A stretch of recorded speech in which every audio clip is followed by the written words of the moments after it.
kami menyusuri jejak seorang budak muslim di Amerika bernama Omar Ibnu Said. Menelusuri bagaimana Islam masuk ke Amerika melalui perbudakan. Benarkah Omar Ibnu Said seorang pangeran dari Arab? Apakah ia seorang cendekiawan muslim? Dan benarkah perbudakan membuatnya pindah keyakinan? Pelabuhan kota Charleston di South Carolina adalah pelabuhan terbesar yang mendaratkan orang-orang Afrika yang diperbudak ke Amerika.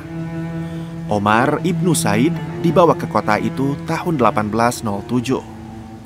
Setelah 4 tahun diperbudak oleh majikannya yang bernama Johnson, yang ia bilang kejam, Omar akhirnya memutuskan untuk melarikan diri. Pelarian itu membawanya ke kota Fayetteville di negara bagian North Carolina, 350 km dari Charleston.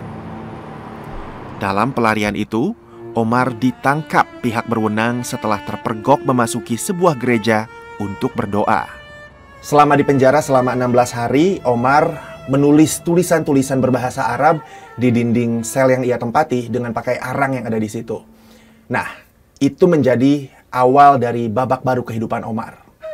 Kemampuan Omar menulis dalam bahasa asing menjadi buah bibir dan memukau salah satu keluarga terkaya di North Carolina saat itu, keluarga Owen. Omar lantas dibawa James Owen, kakak gubernur North Carolina kala itu, ke perkebunannya. Dalam catatan Omar, di tangan James Owen dirinya diperlakukan dengan baik. Keluarga itu disebutnya kerap membacakan ayat Alkitab kepadanya.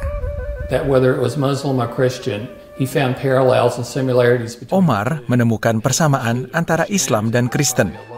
Perjalanan menuju agama Kristen mungkin menjadi proses pembelajaran baginya. Sebuah langkah besar ketika ia kemudian setuju untuk dibaptis ke agama Kristen. Sejarawan lain ragu Omar sungguh-sungguh beralih keyakinan. Kita patut bersikap skeptis terhadap dugaan Omar masuk Kristen, meski kisah bahwa ia pergi ke gereja setiap minggu amat bisa dipercaya. Ia tentu akan menikmati kegiatan itu, karena ia seorang cendekiawan. Saya tidak begitu percaya Omar pindah keyakinan. Dalam semua catatan berbahasa Arab yang ditulisnya, Omar mengawali dengan kalimat basmalah.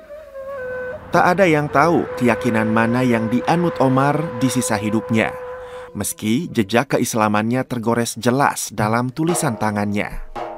Lantas, adakah jejaknya yang lain yang bisa ditelusuri? Ikuti episode selanjutnya.